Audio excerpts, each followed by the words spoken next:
The winter of 1846 was the kind that seemed to gnaw at the very bones of the land. Snow piled high along the hedgerows of Pennsylvania, and the cold wind carried a bite sharp enough to steal a man's breath. Somewhere between Philadelphia and New York, along the hidden arteries of the Underground Railroad, 17 souls vanished. Official ledgers, neat in their careful handwriting, claimed they'd been recaptured routine losses in a dangerous game, but tucked away in brittle church records, scrawled in the margins by hands too weary for ceremony, lay a darker truth. These weren't accidents of fate or chance encounters with bounty hunters. They were the result of precision betrayal, mapped out with cold intent, carried out by someone within the very circle sworn to protect the runaways. Her name was Margaret Thorne, 16 years old, a Quaker by birth and upbringing. To the people of Chester County, she was the image of modest, virtually eyed, soft-spoken, every bonnet string neatly tied. To those who glimpsed her across a meeting-house pew, she might have been the living portrait of innocence. Yet behind that angelic facade lay a mind calculating enough to make seasoned slave-catchers take notice. For more than a century, her descendants buried her story under layers of silence and ash. Documents that hinted at her role were quietly burned. Local historians were bribed to keep certain pages out of the county's past. And so, the Fortuner family, built brick by brick, acre by acre, remained, polished in public memory, never tarnished by the truth of where the seed money had come from. That winter, when the snow lay like a shroud across Chester County's rolling hills, Margaret made her choice. She would turn the very lifeline of the Underground Railroad into a hunting ground. She would transform the fugitive's path to freedom into a funnel straight into the hands of those who traded in human misery. The county she called home was the perfect stage for such treachery. Just north of the Mason-Dixon line, Chester County was a patchwork of rich farmland and dark, protective woods. Old native trails cut through the landscape, linking farm to farm, station to station. In the hearts of abolitionists, it was sacred ground, a first refuge for those fleeing bondage. In the eyes of bounty hunters, it was a borderland ripe for ambush. Margaret's family, the Thornes, had lived in Kennett Township for 3 generations. Their stone farmhouse stood on 80 acres of fertile land, ringed by thick forest. The barn was large enough to hide wagons and livestock and, when the need arose, human cargo. Her father, Samuel Thorne, traded grain from Wilmington to Philadelphia, his wagons serving a double purpose: by day, sacks of flour; by night, passengers without papers. Margaret knew all the quiet signals. By the time she was 14, she could recognize the discreet pattern of knocks that opened a safe house door. She knew which neighbors would guard a fugitive with their lives, and which might sell that life for $50. She had explored every hidden root cellar, every false floorboard in half a dozen homes, each one a sanctuary in the long flight north to the world. She was an obedient daughter of the Society of Friends, her auburn hair hidden beneath a plain bonnet, her eyes lowered in modesty. But within her, a slow, steady resentment had been growing for years. It was not the danger that soured her heart, it was the cost. She watched her father's coin vanish into food for strangers. She saw the family's fine linens torn into makeshift bandages, their best china chipped by clumsy hands unfamiliar with delicacy. And when a wealthy suitor from Philadelphia withdrew his marriage proposal after learning of the Thornes' abolitionist work, the bitterness took root deep and hard. The winter's cold could chill the land. But in Margaret, it froze something far more dangerous: her compassion. From that point forward, the desperate souls who crossed her family's property were not fellow human beings seeking liberty, they were assets. Each one had a price tag in the southern markets, and Margaret began to see them not as guests, but as coin waiting to be claimed. And so, in the midst of the harshest winter Chester County had seen in decades, a quiet storm gathered in the mind of a 16-year-old girl, one that would sweep 17 runaways into the darkness and stain her name forever in the secret history of American treachery. From the outside, Margaret Thorne's life was a quiet picture of Quaker simplicity. She grew up in the sturdy stone farmhouse her grandfather had built, a home wrapped in the hush of fields and thick woodlands. Inside, the smell of fresh bread often mingled with the faint dust of ledgers and grain sack signs of her father. Samuel's livelihood as a prosperous grain merchant to the neighbors. Samuel Thorne was a man of steady principles and good fortune. His wagons traveled the roads between Chester County, Wilmington, and Philadelphia, trading flour and oats. But to those who knew how to read the subtle signs, his work carried another cargo: human lives hidden beneath burlap and straw, inching toward the promise of freedom. Margaret had been steeped in that secret world since childhood. She learned to recognize the low rhythmic knock that meant someone needed shelter. She could name the safe houses scattered like stepping stones across the county. She knew which families kept false floors beneath their parlor rugs, and which barns had lofts that smelled of hay but held weary travelers instead of animals. By 14, she could have run a fugitive north without a single misstep. She wore her plain dresses and Quaker bonnet with the composure expected of her station. She lowered her eyes in meeting and spoke only when necessary. In every visible way, she embodied the Quaker ideal: modesty, service, humility. But inwardly, another story was unfolding. Margaret was sharp-eyed enough to see the toll the cause took on her family. Coins from her father's strongbox disappeared into the pockets of strangers. The family's best linens were shredded into strips to bind wounds. Plates from her mother's prized china set came back chipped or broken. In Quaker circles, the Thornes were respected. In wealthier Philadelphia parlors, they were whispered about as radicals, dangerous people, meddling in Southern affairs. And then came the blow that hardened her heart. Cornelius Whitman was a wealthy textile manufacturer. His son James, a polite, attentive suitor who had begun to court Margaret. She had already pictured herself in a fine Chestnut Street home, the mistress of dinner parties lit by crystal chandeliers, wearing silks from Paris rather than the unadorned cottons of Quaker life. But when Whitman learned of the Thornes' abolitionist work, he withdrew the proposal. The family's ties to the Underground Railroad, he said, would tarnish his business interests in the South. Margaret's imagined future comfort, respectability, influence vanished in a single conversation. What remained was the prospect of a lifetime of cold barns, frightened faces, and whispered prayers in the night. From then on, the runaways who passed through her life no longer stirred her sympathy. Instead, she saw them in terms of worth. A young man fit for field labor could fetch a high price, a skilled craftsman even more. Each fugitive who warmed themselves at her family's hearth represented money. Her father would never see money she believed should have been hers in the form of a dowry or inheritance. That resentment, quiet at first, began to sharpen into calculation. She listened more closely to her parents' whispered conversations, not out of concern for the travelers, but to memorize routes, schedules, and safe houses. She understood the most vulnerable points in the network, the times and places where the chain of protection could be snapped by the time she turned 16. Margaret had shifted from reluctant hostess to silent observer, measuring the flow of lives through their home like a merchant counting stock. She still wore the plain dress, still offered bread and soup, still played the role of dutiful daughter, but now, behind the calm blue eyes, she was building a private ledger in her mind, a ledger not of kindness, but of opportunity. And soon, she would find someone willing to pay for what she knew, someone who could turn her knowledge into gold. Margaret Thorne's first step into open treachery began not with a grand scheme, but with a simple errand to market. It was November of 1845. The wind sharp and wet off the Delaware River. Samuel Thorne had business in Wilmington that day, selling grain to merchants at the docks. Margaret asked to go along, claiming she needed to buy household supplies. He agreed without hesitation. Why wouldn't he? A daughter's interest in keeping her mother's pantry stocked was exactly the kind of modest duty expected of a young Quaker woman. But Margaret's mind wasn't on flour or lamp oil. She had been thinking for weeks about the slave catchers she'd heard of in hushed, disapproving tonesmen who prowled the edges of Pennsylvania like wolves at the tree line. She imagined them not as brutes, but as businessmen with a product to supply and a price to collect, and she wondered how did one approach such a man without losing the game before it began. While Samuel was bargaining over sacks of grain, Margaret walked further into Wilmington's less respectable quarters.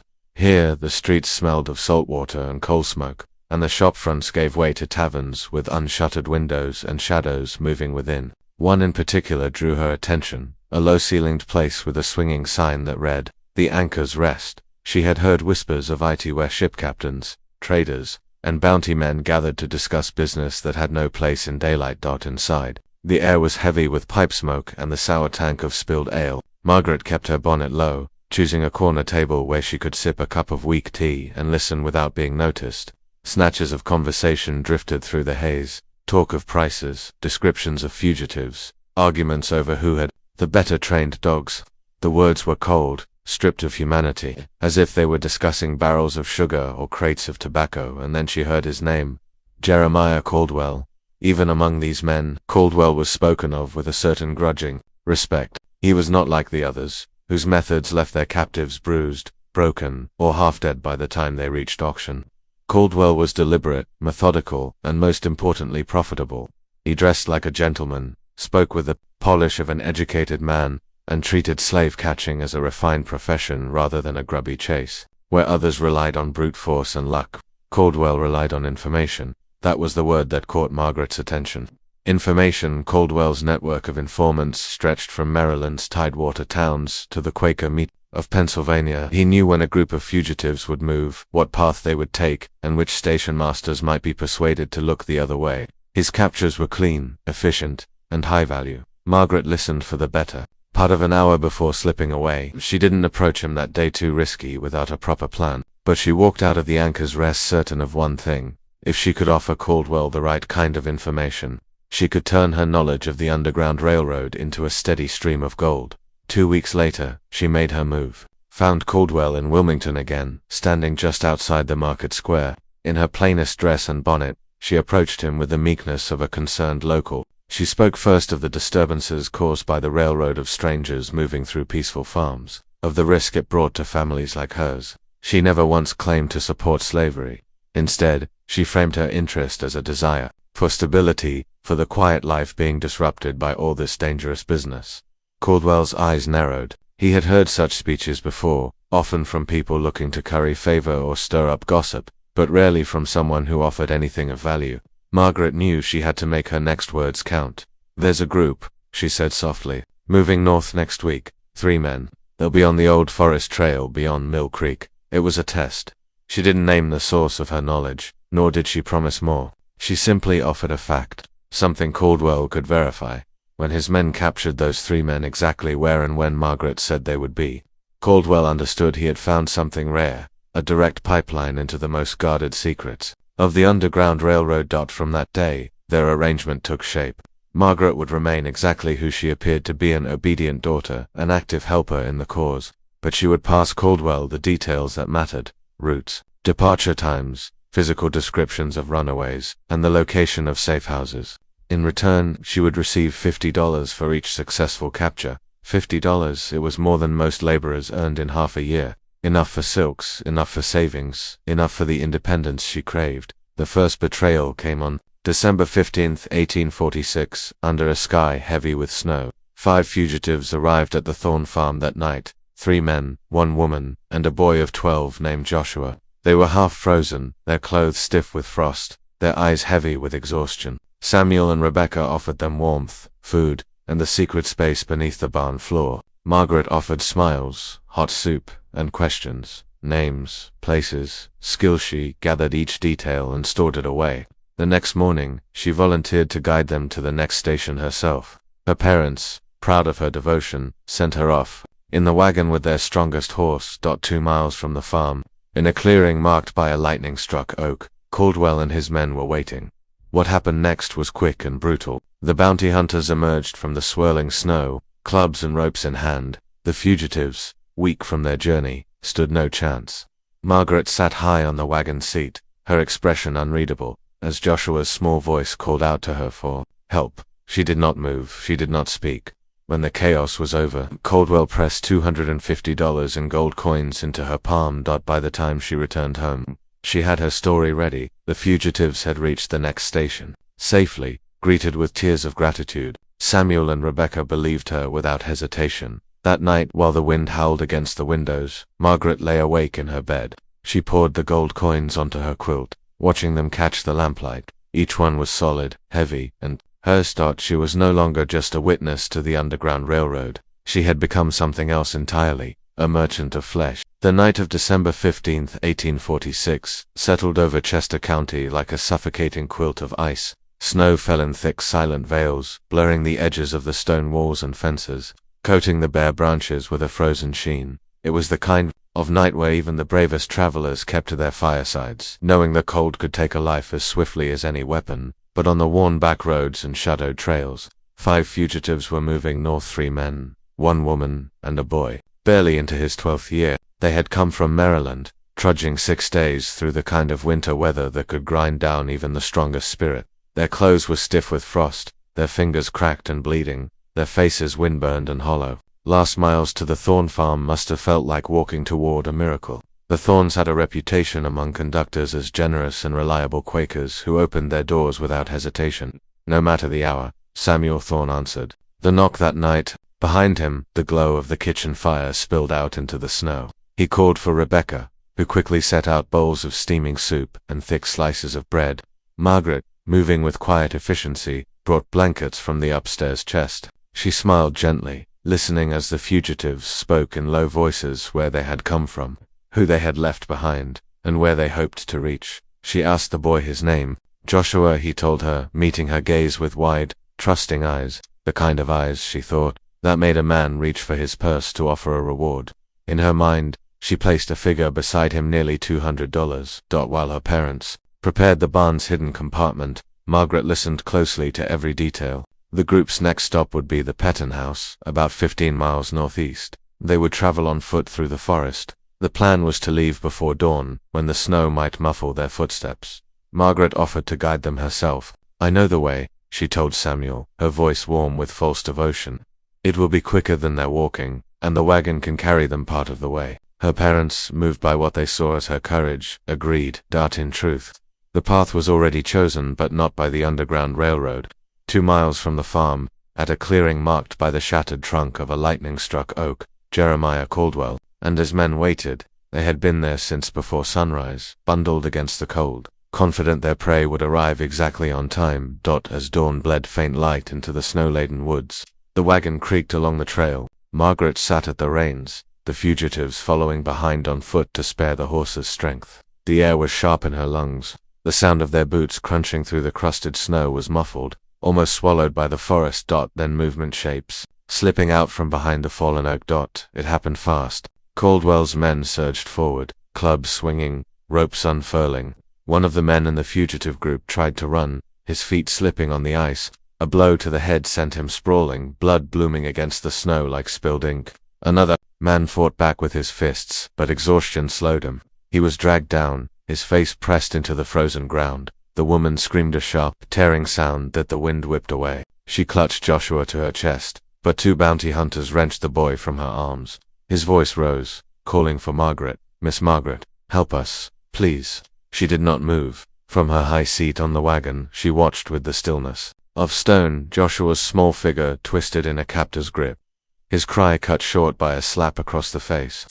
The woman's scream turned to sobs. Caldwell himself strode past the chaos, his breath rising in steady clouds as he counted the captures. When the last of the fugitives had been bound and shoved toward Caldwell's wagon, he turned to Margaret. Without a word, he pressed a leather pouch into her gloved hand. It was heavy, so heavy she could feel the weight even through the cold, stiff fabric. $250 in gold. She tucked it into her cloak, turned her horse, and began the slow ride back to the farm. The story she told her parents was flawless. She described the welcome at the Petton house, the grateful tears of the conductor's family, the warmth of their fire.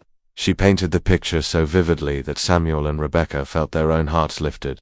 They told her she was brave, that she had done good work for the cause. That night, in her room, Margaret unwrapped the pouch and spilled the coins onto her quilt. They gleamed in the lamplight, solid, real, hers. She ran her fingers through them, feeling their cold edges against her skin. Outside, the wind howled, rattling the shutters. Somewhere far to the south, Joshua and the others were already on the road back toward the places they had fled. But in Margaret's mind, they were not people any longer. They were transactions, complete, profitable, and already being replaced by the next opportunity. Word of the disappearance traveled quickly through the network. Conductors whispered to each other in worried tones. The fugitives had been caught in the middle of a blizzard. As if the bounty hunters had known exactly where to be, the precision of the ambush troubled them, but no one thought to look at Margaret. She was too perfect a picture of devotion, too much her father's daughter. The gold coins stayed hidden in a small wooden box beneath a false panel in her dresser. She had counted them 3 times before blowing out the lamp that night. In the darkness, the weight of the pouch against the wood seemed to hum like a living thing. It was the sound of opportunity, and Margaret was only just beginning. The snow had hardly melted from the December blizzard before whispers began traveling the Underground Railroad's hidden channels. 5 people gone, captured with uncanny precision, in weather that should have guaranteed their safety. Something didn't fit. Seasoned conductors, men and women who had guided hundreds north without a loss, could not shake the same unease. The ambush had been too clean. It wasn't luck. It wasn't a random patrol. Whoever had orchestrated it had known exactly when and where the fugitives would pass. One name surfaced almost at once in private conversations, not as a suspect, but as a savior. Thomas Garrett, a legend in abolitionist circles. Garrett had moved more than 800 souls to safety over 2 decades without losing a single one. If anyone could find the leak, it would be him. Garrett began his work the way he always did, methodically, quietly, without the kind of bluster that tipped off the guilty. He retraced the fugitives' planned route, marking each stop, each handoff, and each possible place where a whisper could have slipped to the wrong ears. He spoke with every conductor and station master involved, listening as much for what they didn't say as for what they did. It didn't take him long to conclude the obvious. The capture had not been an accident, but Margaret Thorne was not on his list of suspects. Not yet. She had played her role perfectly after the incident, attending meetings, serving refreshments, asking after the safety of other conductors. She wore her plain dresses, kept her voice soft, and never appeared to press for information. It was precisely this unassuming presence that allowed her to begin shaping the investigation's course. Margaret needed a target, someone she could steer suspicion toward without looking like she was doing it. She found one in a Methodist preacher, named Elias Hawthorne. Hawthorne had been holding revivals in Chester County for weeks. His sermons burned hot against slavery, and his voice could fill a meeting house without effort. But he also had a habit of asking questions, detailed questions about routes, station locations, and conductor schedules. It was the kind of curiosity that could be read as either enthusiasm or danger, depending on the listener. Margaret began her work slowly. At a small gathering, she mentioned to a neighbor that she'd seen a man she didn't name him yet lingering in the woods near the Thorne farm, tall with a dark coat and a wide-brimmed hat. She said, her brow creased in concern. It happened to match Hawthorne's appearance exactly. At the next meeting, she sat with a group of conductors and spoke of her unease at certain questions the preacher had asked her family. She made sure to phrase it carefully. I'm sure his heart is in the right place, but sometimes his questions are very specific. Her comments landed exactly where she wanted them to. Within days, other conductors began swapping their own uneasy impressions. Hadn't he lingered too long at that safe house in East Nottingham? Hadn't he pressed too hard for the names of families who might take in travelers? Margaret fanned these embers into a steady flame. She never accused Hawthorne outright, but she didn't have to. Each casual remark, each raised eyebrow, let others build the case for her. By the end of 6 weeks, the verdict was silent but unanimous. Elias Hawthorne could no longer be trusted. He was cut off from routes, barred from safe houses, and quietly advised to leave Pennsylvania before the situation turned violent. Margaret's position within the network was stronger than ever. She had not only avoided suspicion, she had actively helped identify a supposed traitor. Samuel and Rebecca praised her judgment. Other conductors began confiding in her more freely, believing her loyalty proven. Behind her closed bedroom door, Margaret opened the false-bottom chest where she kept her most dangerous possession, her ledger.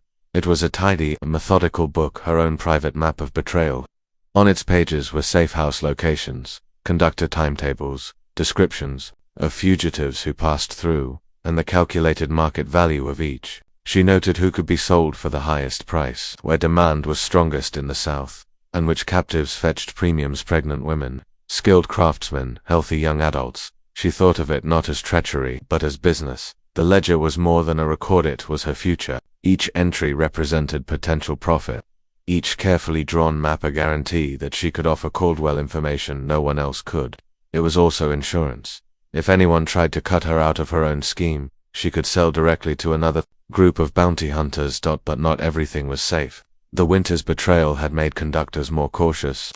Routes changed without warning. Safe houses tested new methods to catch informants, sending decoy fugitives along false trails, feeding different families different plans to see where a leak might occur. Margaret adapted. She passed Caldwell the details of these decoy operations, ensuring that bounty hunters failed just often enough to keep suspicion down. Meanwhile, the real fugitives, the ones she chose for maximum profit, walked straight into his traps. Her system was working so well that she began thinking bigger. She was no longer content with the occasional group of 3 or 5.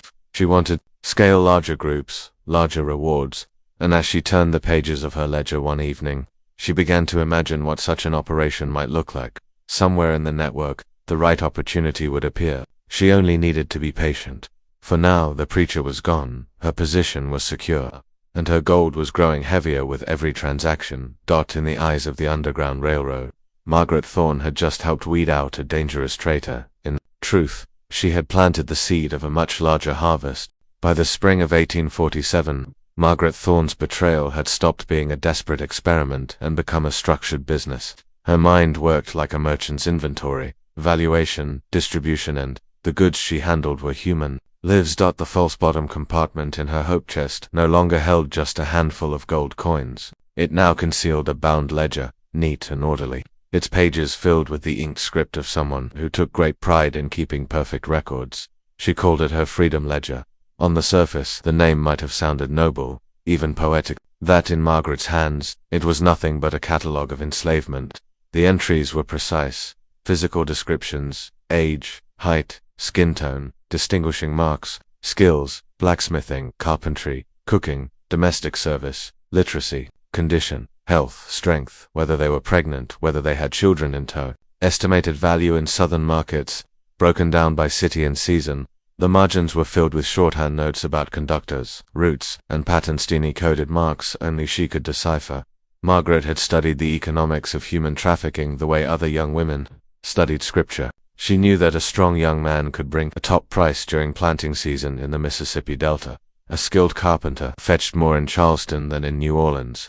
House servants sold well in cities with wealthy merchant families, especially if they were literate and pregnant women. A particularly cold notation in the ledger read, 2 for 1. This was not guesswork.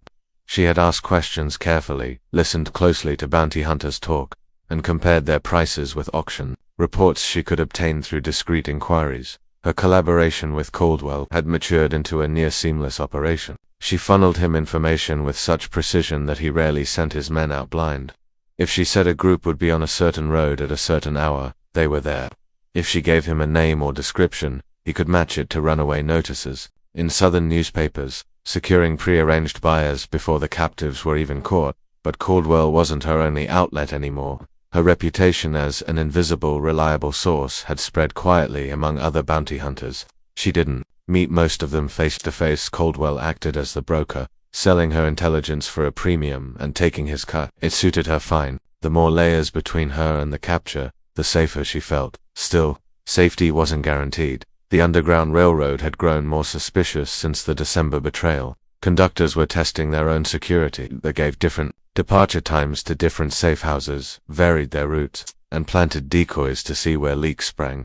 Margaret adapted with unsettling ease. If she caught wind of a decoy trip, she made sure to pass those details to Caldwell, whose men would let the decoys go free, sometimes even spreading rumors of near misses or close escapes. It kept the abolitionists convinced that luck, not betrayal, was behind any captures. But her most chilling innovation was what she privately called her selection protocols. Not every fugitive who passed through the Thorne farm would be betrayed. Some were worth more than others. Some weren't worth the trouble at all. Elderly travelers, the sick, or those visibly injured were often allowed to pass. Not out of mercy. Caldwell paid poorly for those who might die before they reached market, and low returns didn't interest her. Those she chose to sacrifice were picked with a cold, clinical eye. Healthy young adults, especially men suited for heavy field work, were top priority.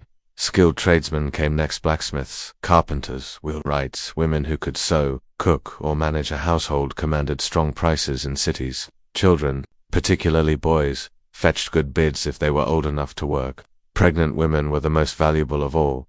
Each time a fugitive arrived, Margaret ran through this mental checklist. Was the journey worth the payout? Would their capture yield the kind of gold that made the risk worthwhile? When the answer was yes, their names went into the ledger alongside a carefully chosen date and route, one that ensured Caldwell's men could intercept them cleanly. Her ability to navigate both worlds was uncanny. To the abolitionists, she remained the attentive daughter who fetched blankets and carried baskets of food to the barn. To Caldwell, she was the linchpin of his most profitable season. But there was a change in the air. That spring a new conductor had begun working the routes between Delaware and Pennsylvania, one whose methods didn't fit the patterns Margaret had come to rely on. Thomas Garrett's name was known to her only in the way one hears of a hunter's skill in distant places. Impressive, but perhaps exaggerated. Now he was in Chester County, and his reputation was proving accurate. Garrett rarely used the same route twice. He avoided predictable patterns, kept his circle of trust small, and shifted his plans at the first sign of trouble. Worse still for Margaret, he had an investigative streak. He analyzed captures, looking for connections between victims and the routes they'd taken. If a pattern existed, he would find it.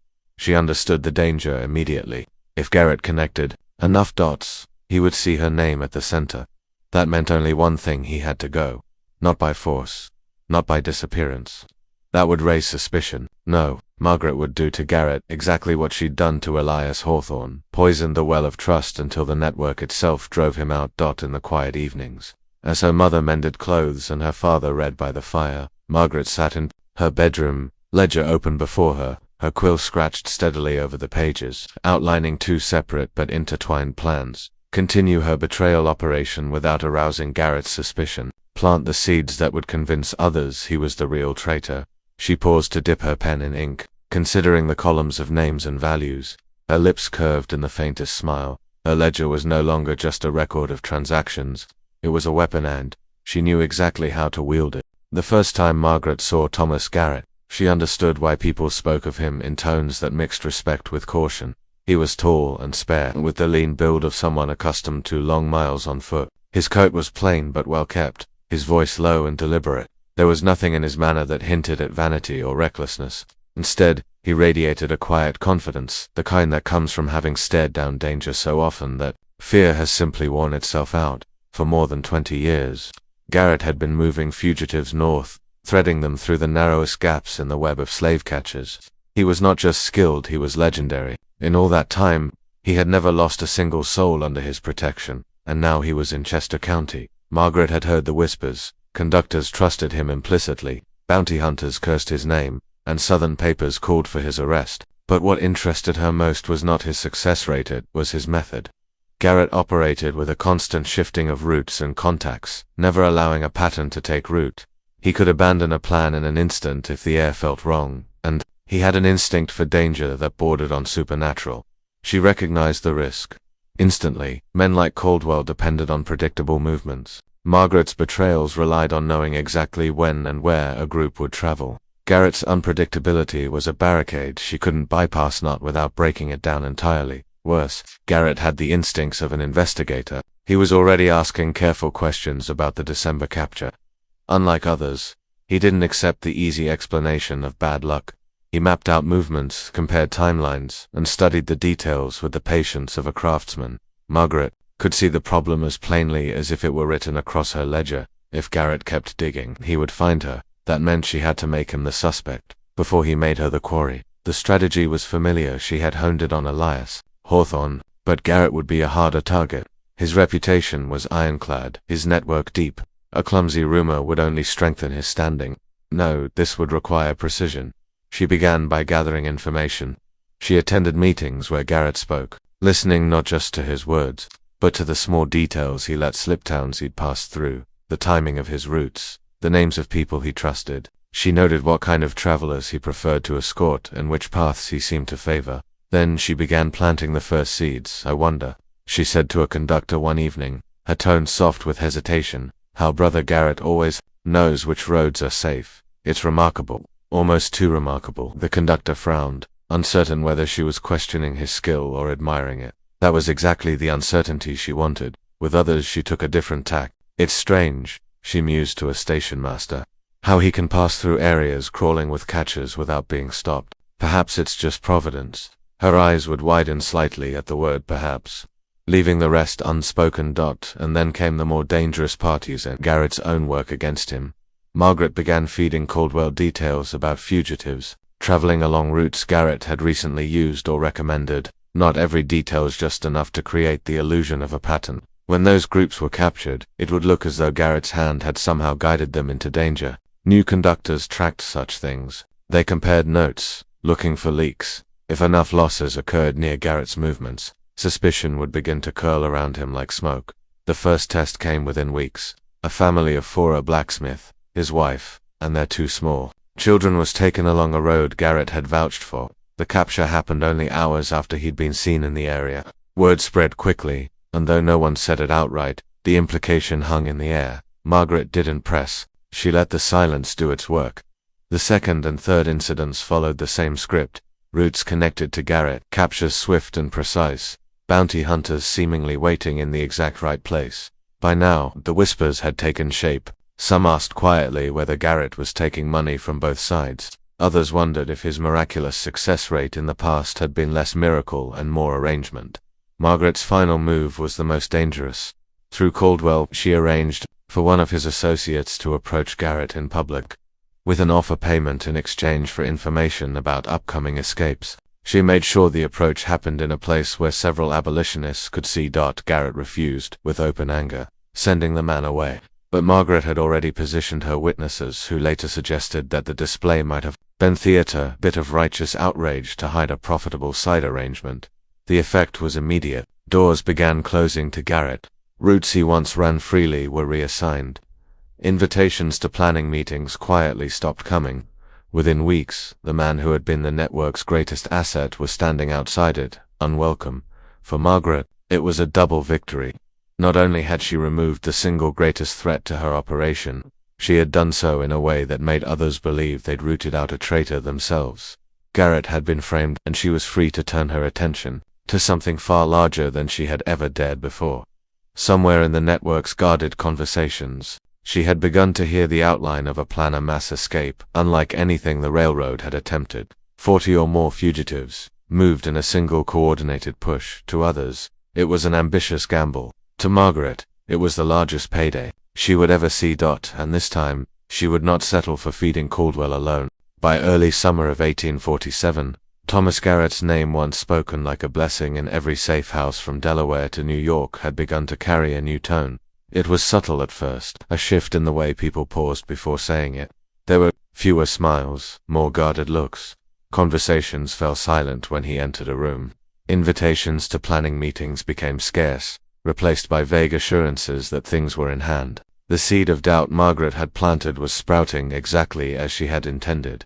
Garrett himself could feel the change but couldn't yet trace its source. His reputation had been built over decades, through storm and danger, by risking his own freedom again and again for strangers. Yet suddenly, he found himself shut out of the very network he had helped to weave. The pattern was clear to others, too clear. 3 separate captures in the past 2 months had taken place on routes Garrett had recently traveled or recommended. Each one had been executed with unnerving precision, as if the bounty hunters had been reading from the conductors' own schedules. Margaret had made sure of it. She had fed Caldwell's men information about groups traveling along Garrett's paths, timing each leak so that the bounty hunters struck within hours of his presence in the area. She never gave them all the details at once, just enough to make the captures appear connected to him, enough to thread a line through the events until his name sat at the center like a spider in its web. The first incident had been explained away as bad luck. The second was unfortunate coincidence. By the third, people stopped using such words. And then came the final blow. One humid July afternoon, in the midst of Wilmington's market bustle, an unfamiliar man approached Garrett, in full view of half a dozen abolitionists. His clothes were rough, his manner cautious but purposeful. The words he spoke were quiet enough that most could not hear, but the intent was plain. He was offering Garrett money in exchange for information about fugitive movements. Garrett's reaction was immediate. His voice rose with indignation, his refusal sharp and loud enough to turn heads. The stranger backed away under the force of it, disappearing into the crowd. It might have seemed like a public act of honor, but to those who had already begun to doubt, it looked staged. And Margaret had made certain that several key witnesses were in place to murmur that very idea. Convenient, one conductor said later, that he would refuse so loudly, where everyone could see. Another replied, yes, almost as if he wanted to make a show of it. Margaret herself added no more than a thoughtful silence, a glance downward, the faintest sigh. She had learned long ago that the most effective lies were not spoken aloud, they were grown in the minds of others. Within a fortnight, Garrett's isolation was complete. Safe houses closed their doors to him, conductors refused to coordinate, his routes dried up, replaced by others deemed more secure. The same network that had once relied on him above all others now regarded him as a liability at best, a traitor at worst. For Margaret, the victory was not merely was liberating. Garrett had been the only person in the county with the skill and persistence to trace the pattern of her betrayals. With him out of the picture, she could operate without fear of discovery. and the timing could not have been better.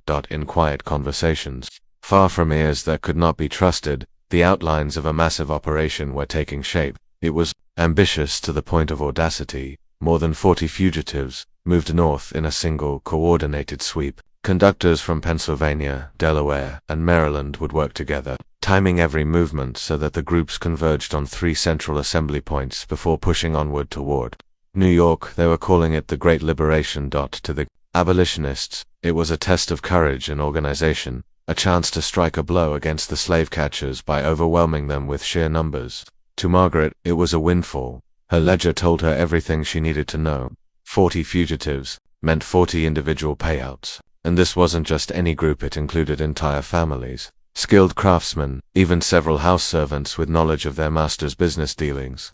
By her calculations, the market value of these people in the South could exceed $15,000. That was more than most Americans would see in a lifetime. The plan formed in her mind quickly. She would not give Caldwell the monopoly on this one. 7 different groups of bounty hunters could be positioned along the various routes, each with just enough information to capture part of the convoy.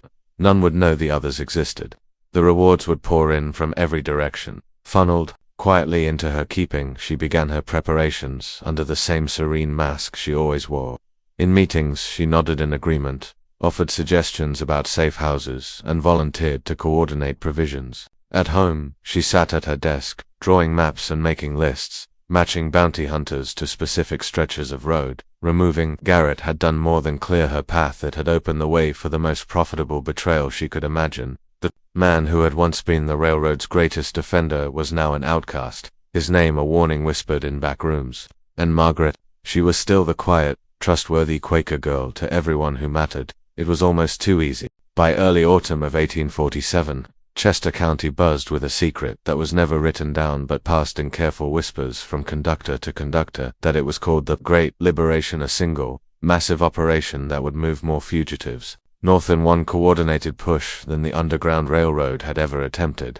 The plan had been in the making for months. The network would gather over 40 people, men, women, and children from plantations and towns across Maryland and Delaware, filtering them into Pennsylvania through separate routes. The groups would converge at 3 designated assembly points before moving toward Philadelphia and then beyond, splitting and reforming as needed to evade capture. The logistics were staggering. Each family needed shelter, food, and transport arranged in advance. Every conductor and station master involved had to know their role but not the full picture. Secrecy was the only shield they had. One careless word could unravel everything. Samuel Thorne, respected for both his reliability and his farm's strategic location, had been chosen to host one of the 3 primary gathering sites. For Margaret, this was not merely an honor for her father, it was the key to the largest payday she would ever see. From the moment she learned of the plan, she began mapping it in her mind, the routes in and out, the number of travelers at each stage, the names of the conductors. She committed the schedule to memory, noting which groups would arrive on which days, how long they would rest before moving on, and which roads they would take next. To the network, she appeared to be a daughter assisting her father in preparations. She baked bread, stitched blankets, and nodded earnestly when plans were discussed. But at night, in her bedroom, she bent over her ledger and drew the operation as no abolitionist dared. Like a hunting map. 7 separate groups of bounty hunters would be needed to cover the routes. She knew Caldwell's crew could manage one large capture, but they were not enough for the scale of what she envisioned. She began reaching out, carefully, to others, smaller, rougher outfits who worked for speed rather than precision. Her plan was a web of secrecy within secrecy. Each bounty group would be told only about the section they controlled. None would know that others were involved, which meant they would not have to share rewards. She calculated that, if all went smoothly, she could collect more than $2,000 from the hunters themselves, plus the far larger sums paid for the captives at market. The greed in her calculations left no room for error, but Margaret's confidence blinded her to the problem that would undo her. The bounty hunters she was now dealing with were not like Caldwell. They were reckless, violent, and territorial. They measured their success not only in gold but in blood. The first signs of trouble came even before the night of the Great Liberation. One of the groups she'd contacted tried to poach a target from another, leading to a shouting match in a Wilmington tavern. Margaret smoothed it over with vague reassurances and promises of plenty of rewards to go around. Still, the tension simmered by October. Everything was in motion.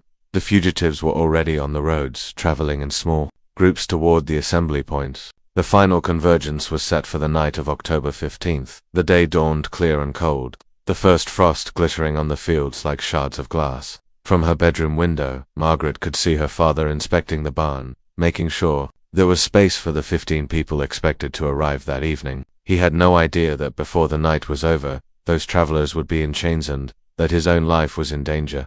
Her maps were finished, her coded messages sent, her hunters in place. Caldwell's team would wait near Brandywine Creek, where the largest group would cross. 3 other groups were positioned along forest paths between safe houses. 2 more lay in ambush at road junctions. The final team was mobile, ready to chase down any who slipped through. It should have been perfect. But from the moment the first fugitives set foot on the converging roads, the cracks began to show.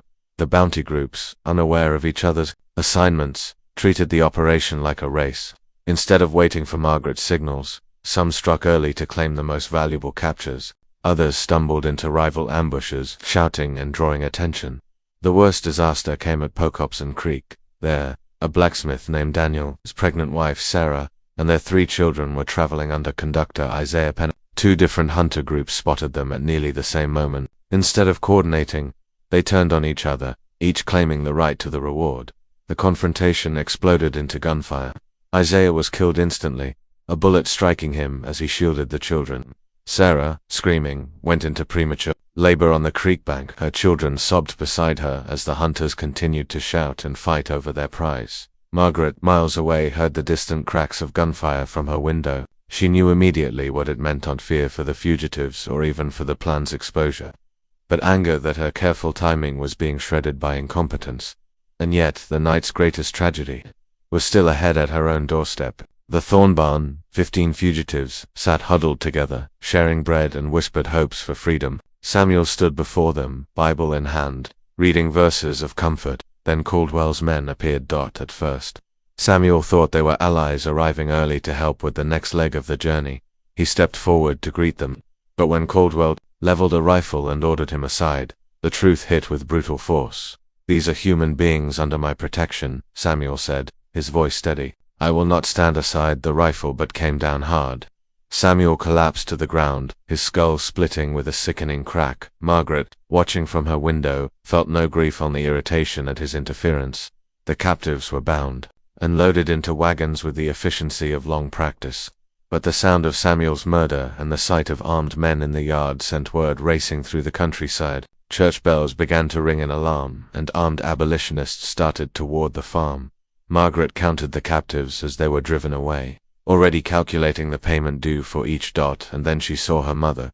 Rebecca stood in the doorway, her face pale but her eyes blazing with realization. She had seen enough, heard enough to piece together the truth. "You knew," she said, her voice flat. "You knew they were coming." Margaret didn't deny it. She explained her arrangement with Caldwell as if discussing household accounts, detailing the market value of the night's inventory, and how her father's death had been an unfortunate but predictable consequence. Rebecca listened in silence, horror hardening into resolve. "You are no daughter of mine," she said. "At last I will see your name known to every conductor, every station master. You will never do this again." Margaret had already prepared for this. Her gold was hidden in multiple locations, and she had contacts in California ready to help her disappear. The Great Liberation, which had promised freedom to 43 souls, ended with 38 in chains, 5 dead, and the Underground Railroad in southeastern Pennsylvania shaken to its core. For Margaret, it was the richest night of her life. October 15, 1847, would be remembered in Chester County as the night the snow turned red. The alarms began even before the Great Liberation had fully collapsed. Shots at Pocopson Creek carried on the cold night air, echoing over the frozen fields. Those who heard them didn't yet know that a blacksmith named Daniel lay in chains, that his wife Sarah was writhing in premature labor, or that their conductor Isaiah Pennypacker was lying dead on the riverbank. But the sound of gunfire was enough to set every abolitionist in the county on edge. By the time Caldwell's men reached the Thorne farm, chaos was already blooming across the countryside. Inside the barn, 15 fugitives huddled close, the smell of damp wool and nervous sweat mingling with the scent of hay. Samuel Thorne, Bible in hand, stood before them. His voice was low but steady. reading words of deliverance, reminding them that they had already come farther than many dared to dream. That then the yard filled with the crunch of boots on frost. Caldwell appeared first, his coat collar turned high against the cold, the glint of metal at his belt. Behind him came armed men, their eyes scanning the yard, their movements sharp and practiced. "Step aside, old man," Caldwell said, his tone leaving no room for doubt. "These people are under my protection," Samuel replied. His Quaker principles forbade him violence, but his voice carried the weight of a man who would not be moved by threats. "You will not harm them." Caldwell stepped closer, the smell of tobacco and winter air between them. "I'm not here to harm them, I'm here to collect them." Samuel didn't flinch. "Then you'll do it over my dead body." The rifle butt came down without hesitation. The crack of bone was louder than the fugitives' cries. Samuel crumpled to the frozen ground, blood dark against the frost. From her upstairs window, Margaret watched it happen. The flicker of lantern light caught the steam rising from her father's body. Somewhere deep inside, she registered the finality of what she was seeing, but grief never came, only annoyance. His stubbornness had nearly complicated her arrangements. Rebecca's scream shattered the moment. She had come running from the kitchen door, skirts clutched in one hand, the other reaching toward her husband. But the men pushed her back, barking orders to one another as they herded the fugitives toward the waiting wagons. The captives moved like shadows in the lantern light-bound hands, lowered heads, the shuffle of exhausted feet. Each was dragged, or shoved up onto the wagons, the boards groaning under the weight of human cargo. Margaret counted them as they passed. 15, everyone accounted for. The ring of iron-shod wheels on the frozen ground faded into the distance, but the night did not fall quiet. Church bells began to toll, not for worship, but for alarm. The sound carried over miles, joined by others, until the whole county seemed to vibrate with it. Men and women grabbed muskets, lanterns, and whatever weapons they could find. Some rode toward the source of the bells, others moved along the back roads, hoping to intercept the hunters. Margaret stood in her room, watching the light of those lanterns flicker in the distance. It was like watching fireflies gather, beautiful in its way, but meaningless. The fugitives were already too far gone. She turned to find her mother standing in the doorway. Rebecca's face was pale, her lips drawn tight, but her eyes, those were blazing. "You knew," she said. It wasn't a question. Margaret's voice was calm, almost bored. "Yes." And then, with the precision of a merchant listing her inventory, she explained it all. The arrangements with Caldwell, the payments for each capture, the careful selection of targets. She spoke of market values and transport routes, of the profit in a skilled carpenter or a pregnant woman. She mentioned Samuel's death as though it were a regrettable but necessary expense. Rebecca listened in silence. When Margaret finished, the air between them felt colder than the frost outside. "You are no daughter of mine," Rebecca said finally. "From this night forward, you are cut off. I will make your name known to every conductor, every station. Master, you will be cast out of this work forever." But Margaret had already planned for exile. Her gold was hidden in 3 separate places, buried under a stone wall, sewn into the lining of a cloak, and stashed in a hollow beam of the barn. She had contacts waiting in California, drawn by the news of gold in the western hills. As she began gathering her things, the county reeled in the aftermath of the night's destruction. Of the 43 fugitives who had set out in the Great Liberation, 38 were captured and returned to bondage. 5 were dead, 2 of them children trampled during the panic at Brandywine Creek. The financial value of the captives exceeded $12,000, making it the single most profitable operation in the history of American slave catching. In the meat and kitchens where abolitionists once spoke of victory, there was only stunned silence. No one could understand how the hunters had been so perfectly positioned, how they had known exactly when and where to strike. Margaret kept her answers to herself when she left the Thorne farm under the cover of night. She didn't look back. Behind her, the bells still rang, calling the county to arms against an enemy they didn't yet know lived among them. Ahead of her lay a wagon road west and the promise of starting over, this time in a place where her gold could buy her not just survival, but comfort. Margaret Thorne left Chester County under the same cloak of silence she had used to commit her betrayals. There was no farewell at the meeting house, no neighbors at the gate to see her off, only the creak of the wagon wheels, the rattle of her few possessions, and the weight of gold hidden in places no one would think to look. Her story for the curious was simple enough. She was traveling to California to visit distant relatives and recover from the tragedy of her father's death. She played the role of the grieving daughter, well, quiet, composed. Her eyes lowered when strangers expressed sympathy. The road west took her through Ohio, Illinois, and Missouri, where she blended easily into the tide of settlers heading toward the promise of the frontier. She told fellow travelers she was a widow, Mrs. Margaret Whitmore, whose late husband had died in a farming accident. The name was easy to remember, the details vague enough to discourage further questions. By the spring of 1848, she arrived in San Francisco, a city swelling with new arrivals after the discovery of gold in the Sierra Nevada. The streets smelled of salt and smoke, filled with the noise of hammering carpenters, hawkers selling shovels, and the endless tide of voices, speaking in every accent imaginable. Here, Margaret found the perfect stage for her next act. She used part of her gold to purchase a modest boarding house near Portsmouth Square. It was clean, well-situated, and respectable enough to attract the kind of clientele she preferred: successful miners, merchants, and professional men. To them, she was Mrs. Whitmore, the gracious widow who served hot meals, kept clean rooms, and listened sympathetically to tales of hardship and triumph in the goldfields. She knew when to pour an extra cup of coffee, when to laugh at a guest's joke, and when to listen quietly while they spoke of their fortunes or their secrets. But Margaret had not come to California to merely rent rooms. The boarding house became her listening post. She learned which guests had struck rich claims, which were in debt, who trusted whom, and where valuables were kept. Sometimes she used the information herself, buying into ventures with near-guaranteed profits or quietly withdrawing from deals about to collapse. Other times she sold it to men who knew how to make misfortune profitable: claim jumpers, swindlers, and thieves. The methods were more subtle than the betrayals of Chester County, but the foundation was the same. Trust was her currency. She earned it easily, spent it ruthlessly, and never looked back. Years passed.